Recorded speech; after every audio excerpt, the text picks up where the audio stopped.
I never thought 4 short words could rearrange my entire world. Mom, I sold your truck. At first, I thought I'd misheard her. The kitchen was quiet except for the faint hum of the old refrigerator Thomas had repaired just weeks before his heart gave out. I pressed the phone closer to my ear. Melissa, what did you just say? Her tone was casual, almost cheerful.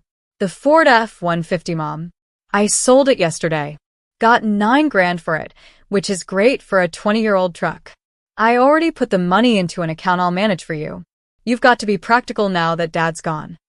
I gripped the counter for balance, staring at the wallpaper Thomas and I had hung together in 1988 when we first bought this small house outside Seattle. My throat felt tight. That truck had been his pride. He'd kept it running like new, teaching me how to check the oil, rotate the tires, even replace a fuel filter, so I'd never be stranded or swindled by some fast-talking mechanic. It wasn't just a vehicle, it was a piece of him. I need that truck for work, I said, trying to keep the tremor out of my voice. The library's across town. There's no bus route that. Mom, she interrupted, with that patient but firm tone she used on difficult clients. Be realistic. You're 60 now. Should you even still be working? And think about the insurance and maintenance. It's expensive for you to handle alone. Alone. The word lodged in my chest. Thomas had been gone only 17 days, and already my only child was treating me like I was incapable of making my own decisions. I've checked the bus routes, she went on briskly. It'll take you about an hour and 40 minutes each way with one transfer. Good exercise. Fresh air. I'll text you the details. Meeting in 5, got to run. The line went dead. I stood there in my kitchen, still wearing my library cardigan over my blouse from a morning shift. Sympathy cards from neighbors were lined up neatly on the table. Outside, the February rain tapped against the windows in its steady rhythm. That's when the real weight of it hit me. Melissa had sold my only means of transportation without even asking. She expected me to be grateful. And the part that stung deepest was that she truly believed she was helping. For a moment, I considered calling her back, raising my voice, demanding answers. But grief has a way of paralyzing you. The last few weeks had been an endless loop of condolences, casseroles, and paperwork I could barely process. I thought about what Thomas would say. He'd have handled Melissa firmly, but without letting it tear the family apart. He'd been the bridge between her increasingly polished, corporate world perspective and my simpler, values-driven approach. Without him here, that bridge had crumbled fast. I wandered into the small spare bedroom we'd turned into a home office years ago. Thomas kept all our important documents in a metal filing cabinet. Insurance, mortgage, car titles. I opened the drawer labeled automotive and froze. Empty. My mind started racing. Melissa had been over the week before, offering to help me sort Dad's papers. I'd been grateful at the time, too tired and heartsick to dig through everything myself. Now I could see the picture clearly. She'd taken the registration, the title, maybe even the maintenance records, and she'd sold the truck like it was hers. I sank down on the edge of the bed, staring at the small nightstand still holding Thomas's reading glasses. The betrayal spread through me slowly, like ink through water. This wasn't impulsive. This was calculated. My phone buzzed. A text from Melissa, complete with a screenshot of the bus schedule. 3 transfers, not 1. Travel time closer to 2 hours each way. At the bottom, fresh air and exercise will do you good. Also, we should plan a day to go through Dad's watches. I can probably get a great price for them. Thomas's watch collection. 35 years of birthdays, anniversaries, and personal milestones marked by carefully chosen timepieces, each with its own story. Something shifted inside me then. Grief made room for something colder, sharper. Determination. Thomas wouldn't have wanted me to suffer in silence. He'd have wanted me to stand up, even if it meant confronting my own daughter. I picked up my phone and scrolled to the one person who might know what to do. Janet Rodriguez, Thomas's oldest friend and our family's attorney. A woman who'd spent her career protecting people like me from situations exactly like this. When she answered, her voice was warm, steady, a lifeline I didn't know I needed until I heard it. Linda? What's wrong? I hesitated for only a second.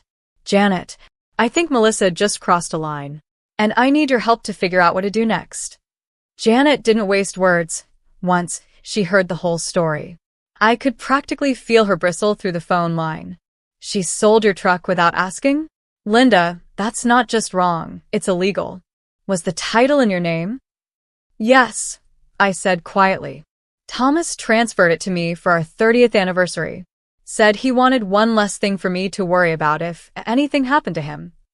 There was a pause, the kind of pause Janet used in court before she went in for the kill. Then Melissa had no legal right to sell it.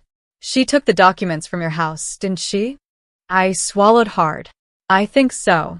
She came by last week to help organize papers. I didn't think much of it at the time. Janet exhaled slowly, her voice steady, but edged with fire. All right. Here's what we're going to do. I need the license plate number and the VIN if you have it. Thomas had drilled those numbers into my memory years ago, telling me, always know the basics about your vehicle, Linda. You never know when you'll need it. I recited them without hesitation. I still have friends at the DMV, Janet said. Let me make a few calls. Don't call Melissa yet. And don't agree to anything about the watches or your house. After we hung up, I found myself pacing the kitchen. The rain outside had turned into a steady downpour, rattling against the windows like impatient fingers. I poured myself a cup of coffee, hands shaking just enough to spill a few drops on the counter. 15 minutes later, my phone rang again. Janet's voice was sharper this time, but tinged with something else, satisfaction. Found it. Your truck was sold to a high school teacher named David Murphy in Spokane. He bought it for his daughter, but it hasn't been re-registered yet. That means we have a window. A window. The word felt like oxygen. I'll drive, Janet said. We can be there in under 5 hours if the weather holds.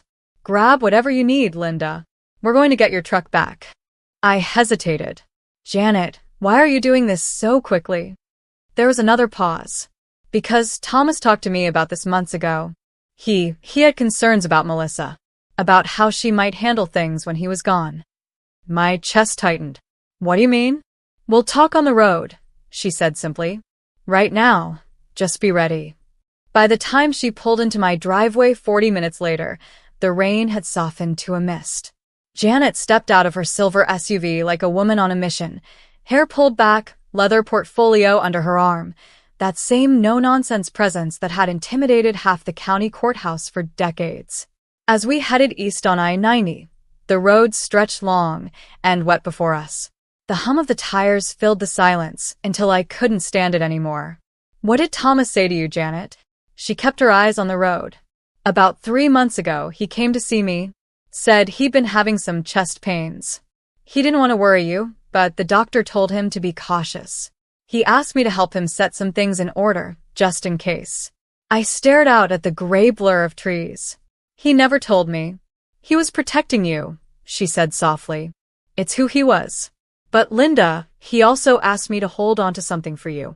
Something I wasn't to give you, unless Melissa started, well, acting exactly as she is now. My pulse quickened. What is it? It's in my office, she said. Let's focus on the truck first. But I will say this, Thomas was a lot more prepared than you think.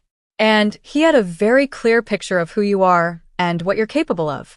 Don't let Melissa convince you otherwise. We reached Spokane just after dusk. The Murphy house was a modest 2-story with a basketball hoop above the garage.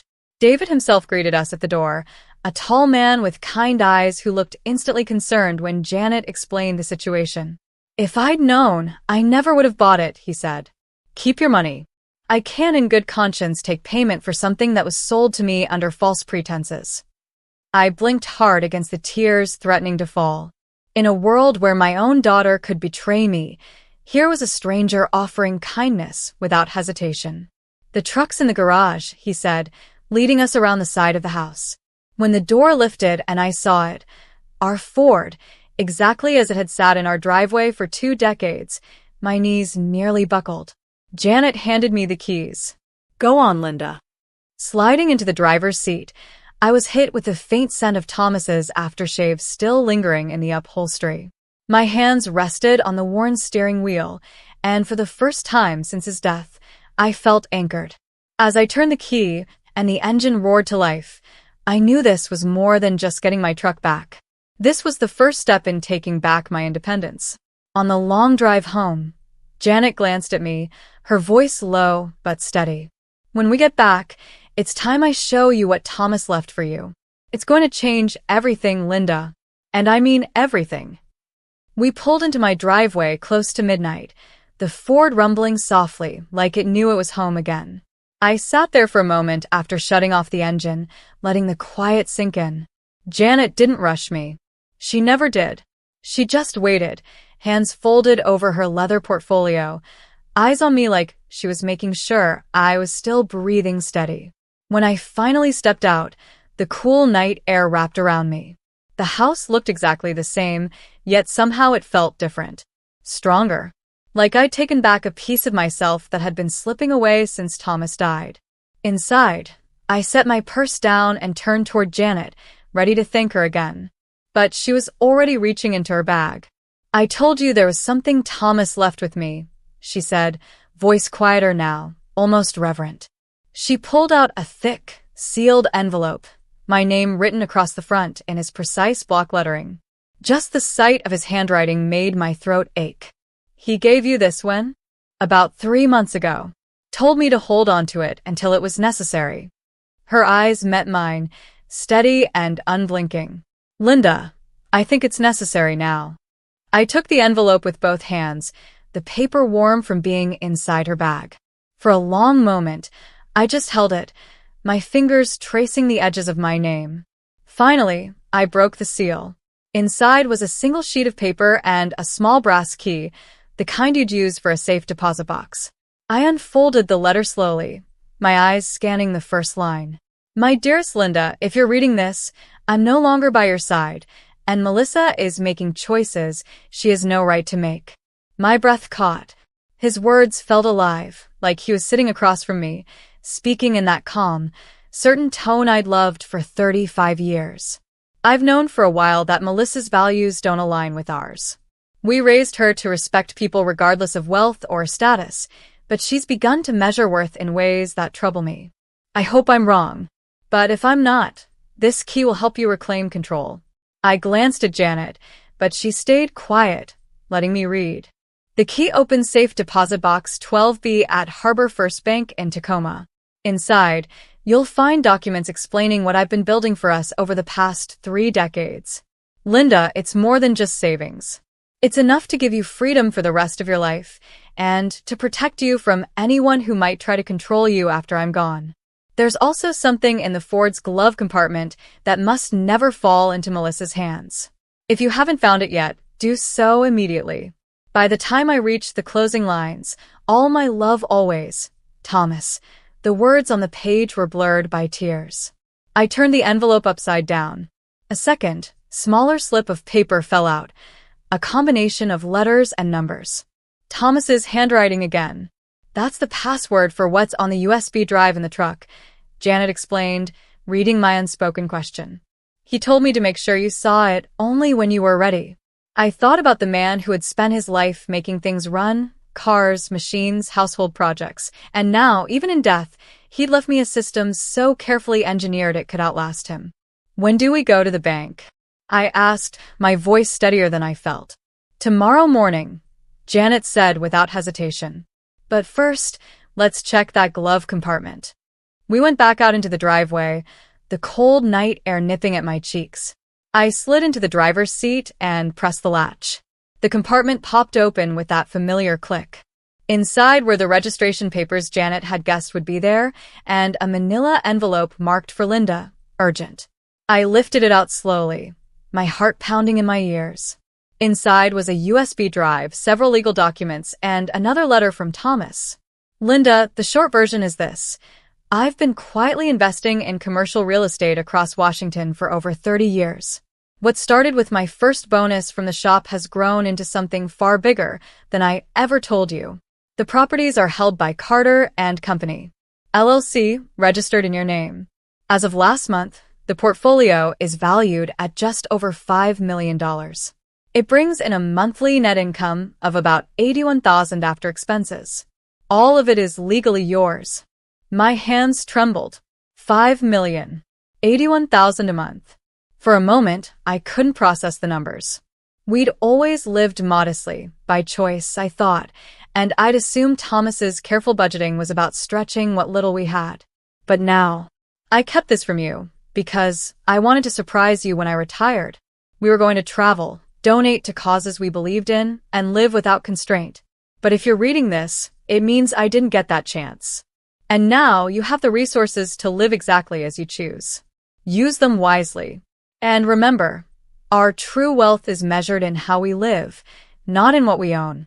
By the time I finished, the cold had settled into my bones, but there was something warmer taking root inside me too, a sense of stability I hadn't felt since before Thomas's heart gave out.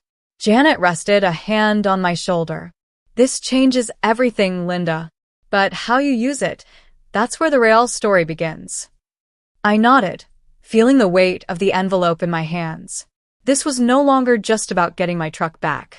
It was about reclaiming my life, my voice, and maybe, just maybe, helping my daughter find her way back to the values she'd lost. And for the first time in weeks, I felt ready. Morning light crept in through the blinds, casting long stripes across my bedroom floor. I barely slept, my mind replaying Thomas's words over and over. $5 million. $81,000 a month. A network of properties I'd never even known existed. And all of it sitting quietly under my name while I'd been worrying about bus routes and grocery budgets. Janet pulled into my driveway right at 9, punctual as ever. Ready, she asked through the roll-down window. I nodded, clutching the small brass key Thomas had left me. The drive to Tacoma was quiet, both of us lost in thought. I kept running my fingers over the key, its ridges worn smooth from years of being in Thomas's pocket. There was something symbolic about it, how he'd been carrying the literal key to my future while I was busy carrying the day-to-day worries of our modest life. Harbor First Bank sat on a corner downtown, its brick facade giving it the kind of gravitas you want from a place guarding people's most precious possessions. Inside, the air smelled faintly of polished wood and paper, a combination that always made me think of libraries and old ledgers. A manager in a navy suit led us to a secure room after verifying my ID. My heart thudded in my chest as I slid the key into the metal lock of safe deposit box 12B. The mechanism clicked, and the heavy drawer rolled out with a smoothness that felt almost ceremonial. Inside, everything was meticulously arranged, Thomas's style through and through. Legal folders labeled in his precise block letters, bound booklets with financial statements, and one slim leather journal. I lifted the journal first, the words for Linda embossed on the cover in gold. Take your time, Janet said, giving me space. I opened the first page and was greeted by his handwriting. November 12th, 2003. My dearest Linda, today I purchased the fourth property, a small apartment building on Maple Street. Melissa asked why I still wasted time fixing cars when I could move into management. She doesn't understand yet that true value isn't found in titles or corner offices, but in work that matters and choices that reflect our deepest principles. The entries continued, spanning nearly 3 decades.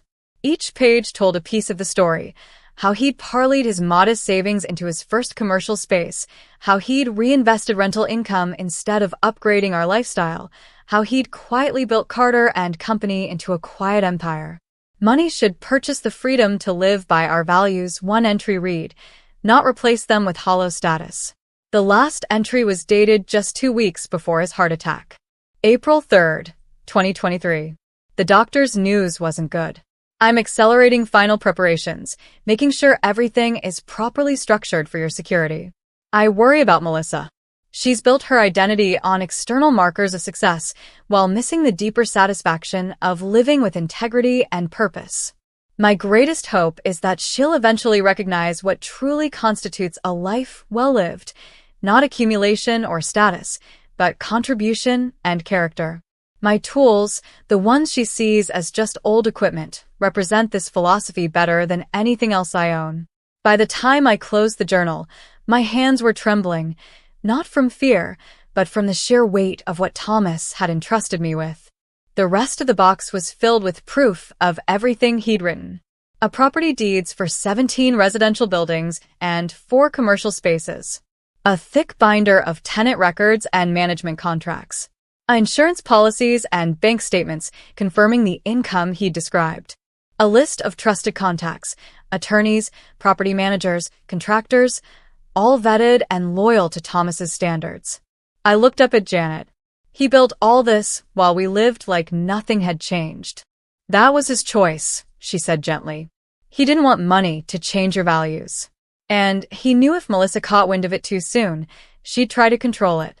He wanted you to be in the driver's seat when the time came. Driver's seat. The phrase felt fitting. I'd fought to get my truck back, but now I realized I was getting something far greater, control over my life in a way I hadn't even known I was missing.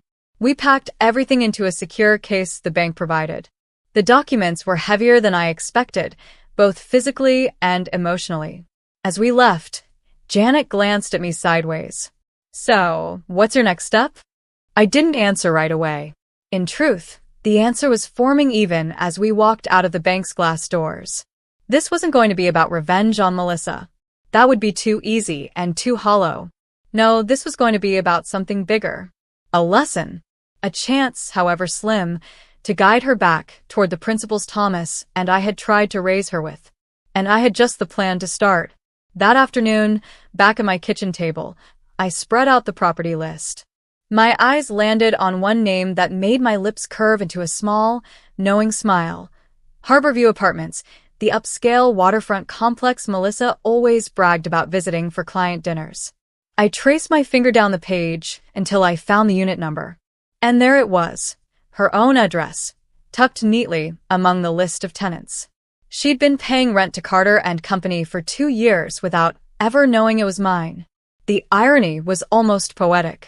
I closed the binder and leaned back, feeling the kind of calm that comes when the path forward is suddenly clear. This was more than an elderly wisdom stories moment. It was a chance to bridge the gap between generations, to remind my daughter that real success isn't measured in the square footage of your apartment or the logo on your car, but in the way you treat people and the choices you make when no one's watching. Melissa wouldn't see it coming, but if I did it right, she'd remember it for the rest of her life. I didn't rush. That was the key. If there's one thing years of living with Thomas taught me, it's that the best repairs, whether to an engine or to a relationship, aren't done in haste. You work methodically, piece by piece, so the structure holds when you're finished. The next morning, I called Susan Chen, the property manager Thomas had trusted for over a decade.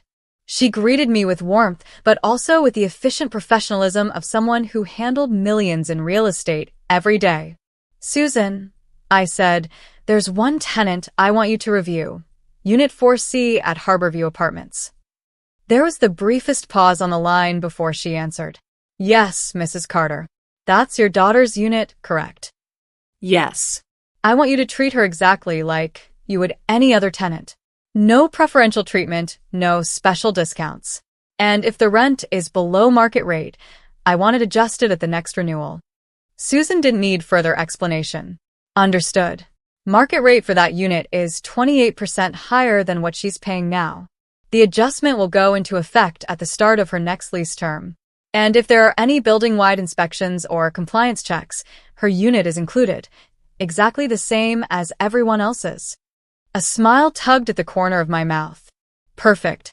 That's all I'm asking, fairness. Fairness, Susan repeated, and I could hear the faint smile in her voice too. I hung up and sat for a while at the kitchen table, sipping my coffee, letting the slow satisfaction settle in. This wasn't about punishing Melissa. It was about showing her a world where rules applied to everyone, where being someone's daughter, or knowing the right people, didn't exempt you from standards. 2 weeks later, the first ripple reached me. Melissa called, her voice a mixture of irritation and disbelief. Mom, you won't believe this. The building's doing these random inspections, plumbing, electrical, even checking storage areas. And now they're talking about raising my rent by 30%. 30. Can you imagine? I kept my voice even. Well, if the market rate is higher, They're probably just bringing it in line with everyone else's rent. Yeah, but I've been there for years, she protested. I've built relationships with the staff. That should count for something. There's that word again, I said quietly. Something. You mean special treatment? She bristled. It's not special treatment, Mom. It's just how things work. No, I said gently but firmly. It's how you've gotten used to things working. For you, there's a difference. There was a pause on the line, the kind that tells you the other person is trying to find the right argument and not finding it. Well, she said finally, I'm not just going to take it. I'm going to push back. I know people who. Melissa, I cut in. Maybe this is a chance to see what it's like to live by the same rules as everyone else. Maybe that's not such a bad thing. She scoffed. You sound different lately, like you've been taking lessons from Dad. It was meant to be sarcastic, but I took it as a compliment.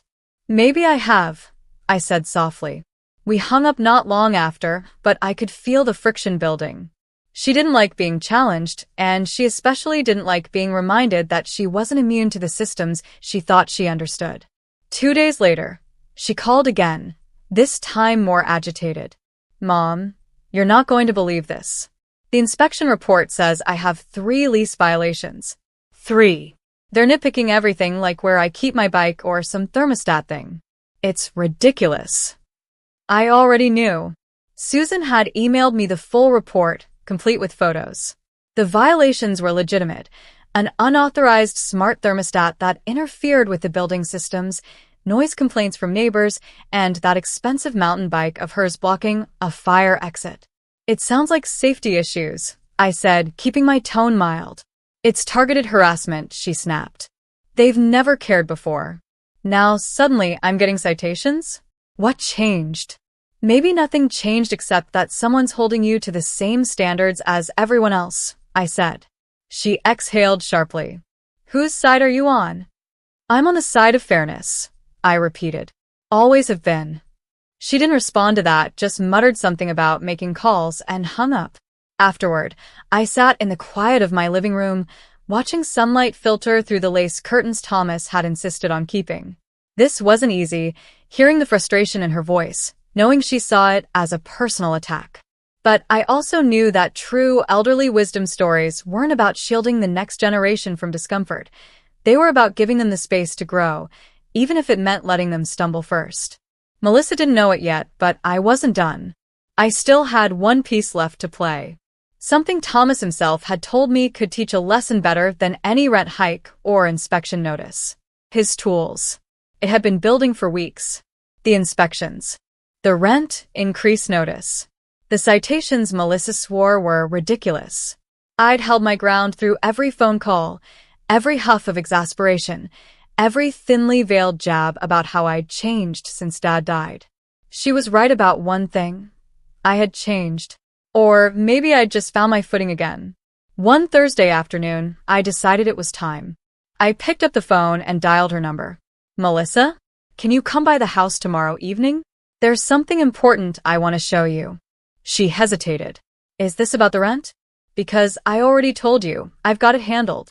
It's not about your apartment, I said truthfully. It's about your father's tools. That threw her off balance. The tools? I thought you said they weren't for sale. They're not. But they're more important than either of us realized. Please just be here at 6. She didn't answer right away, but finally agreed. The next day, I spent the afternoon in the detached garage that had been Thomas's workshop. I dusted the workbench, wiped down the drawers, and rearranged the tools exactly as he'd kept them. Wrenches in size order, screwdrivers in neat rows, oil-stained rags folded and stacked by the vise. The smell of motor oil and wood shavings filled the air, as familiar and comforting as an old quilt. When Melissa's car pulled into the driveway, I was wearing a crisp button-down and jeans, what I used to wear when helping Thomas on weekends before my shifts at the library. She stepped out of her car, looking puzzled. What's going on, Mom? You look like you're about to give a TED Talk. Not quite, I said with a small smile. Come with me. I led her through the side door, the hinges squeaking just enough to make the moment feel like we were stepping into another world. She paused just inside, her eyes scanning the space. It looks exactly the same, she said quietly. Because it matters exactly as it is, I replied. These tools aren't just metal and wood, Melissa. They built our life together. They paid for your education, the mortgage, our vacations. They kept neighbors' cars running for free when they couldn't afford repairs. Every mark on that workbench is a story. She shifted uncomfortably. I know Dad liked them, Mom, but they're just tools. I picked up Thomas's favorite wrench, the one with the worn handle smoothed by decades of use. This tool alone probably earned tens of thousands of dollars over the years, not because of its resale value, but because of what your father could do with it. He could have sold all of this and taken a management job like you suggested. He had offers, but he chose not to. Melissa frowned. Why wouldn't he? Management would have paid more. I set the wrench down carefully. Because your father valued creation and service over titles and status. He believed that real worth came from what you contributed, not the image you projected. Her brow furrowed. What does this have to do with me? Everything. I walked over to the workbench and picked up a leather-bound journal. Before you read this, there's something you should know. Your father wasn't just a mechanic. That was his passion, yes, but he was also building something else, something he kept private for a reason. I took a deep breath. For 30 years, Thomas invested in real estate. Commercial docks, rental units, storage facilities, all under a company called Carter & Company, LLC, registered in my name from the start. Today, it's worth just over $5 million and it generates over $80,000 a month. Her mouth fell open. You're joking. I'm not. And among those properties is Harborview Apartments, where you live. The color drained from her face. My building. I nodded. Which means the inspections, the rent adjustments, all of it. It's been part of bringing you into the same fair system as everyone else. No more, no less. She stared at me, speechless. I handed her the journal. This is your father's. It explains what he built and why. It talks about his hopes for you and his fears about the path you are on. Melissa hesitated, her hand hovering over the cover. I'm going to give you time to read it, I said gently. Some truths need to be absorbed before they can be discussed. I left her there in the workshop, surrounded by the tools she'd once dismissed as just old equipment. Tools that had built more than our home, they'd built a philosophy. And as I closed the door behind me, I knew the real conversation was still ahead. I stayed in the kitchen, nursing a cup of chamomile tea, the steam curling like unspoken words in the air. Out in the garage, I could hear the faint sound of pages turning, then silence, then more pages. Melissa was never a slow reader, but I could tell she was stopping often, maybe rereading lines, maybe just breathing. Time stretched. 20 minutes. 40. Nearly an hour later, the creak of the side door announced her arrival.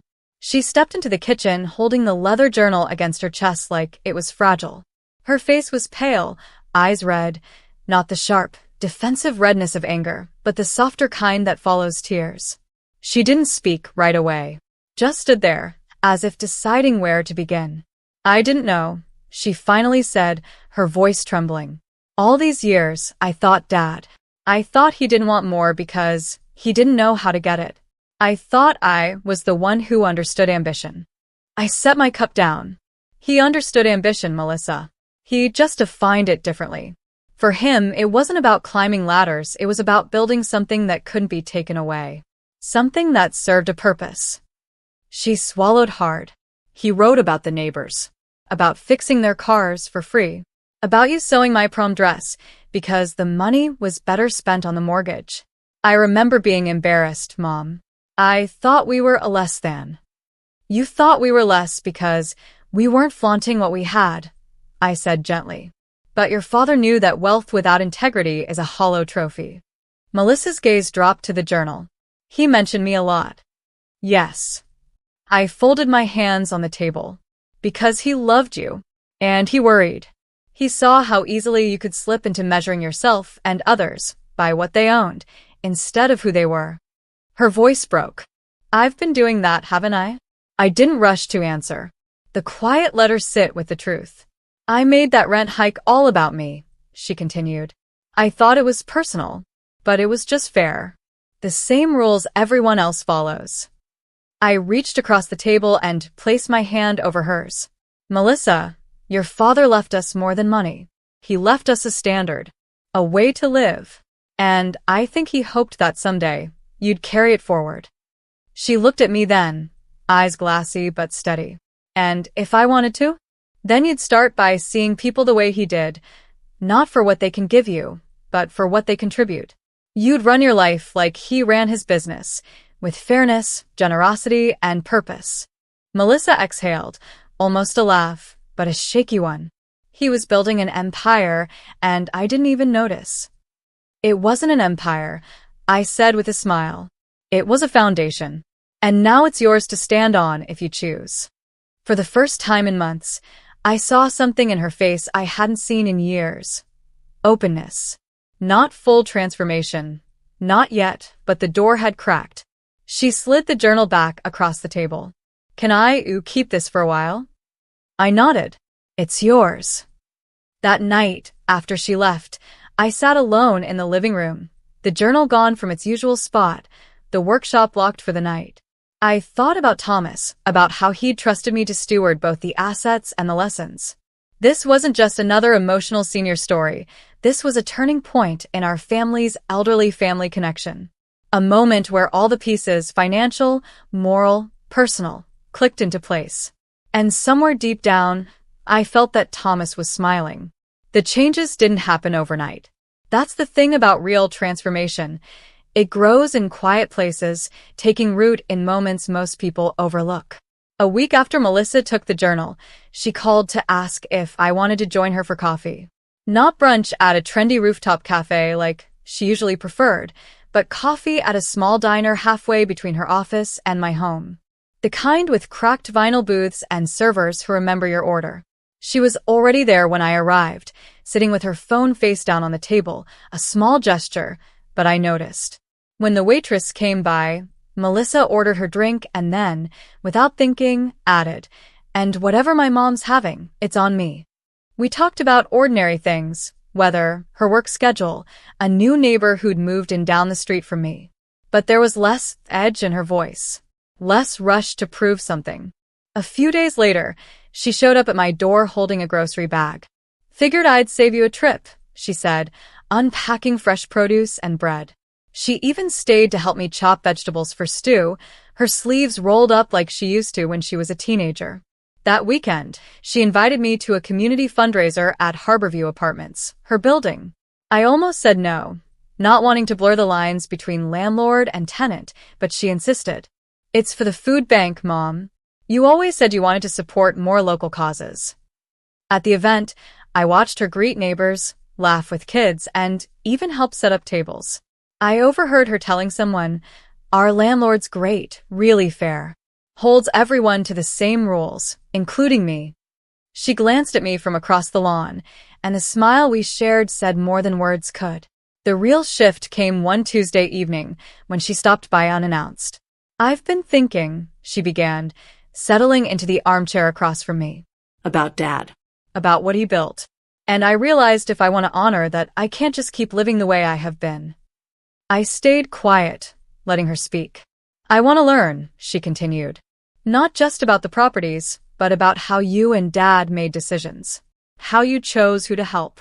How you balanced business with life." I felt my chest tighten, not with fear, but with something warm and almost overwhelming. "That's a big step, Melissa." "I know, but I think I'm ready."